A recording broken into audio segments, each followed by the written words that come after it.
Hi there, welcome to our quick guide on working and managing online volunteers. I'm Larissa and this is Elena. If you're looking to build a successful volunteer program in a digital environment, we've got you covered.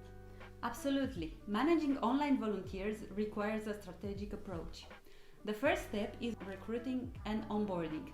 You'll need to identify your target audience. What skills are you looking for? Once that's clear, you can develop recruitment strategies using social media, volunteer platforms, and digital networks. Once you've recruited volunteers, it's time to onboard them. This means creating a digital onboarding program that introduces them to your organization, its mission, and their specific roles. You can use e-learning platforms to make training accessible and flexible. After onboarding, the next step is task allocation and management.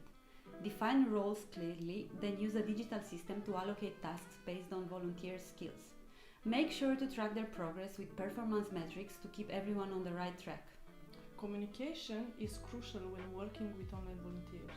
Set up digital communication tools like email, chat platforms, and video calls to stay connected. Regular check-ins and virtual meetings are great for updates and team building. Feedback and recognition are also important, of course. Implement feedback mechanisms so volunteers can share their experience and create recognition programs to appreciate their contributions. A little recognition goes a long way after all. I agree. Don't forget to monitor and evaluate your volunteer program. Set clear metrics to measure success and conduct regular reviews to ensure you're meeting your objectives. Be ready to adapt as needed.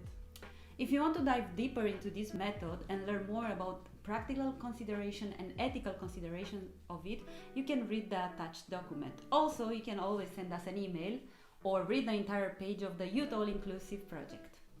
Thank you for watching. If you found this helpful, give us a thumbs up and share with your friends. See you next time. Bye!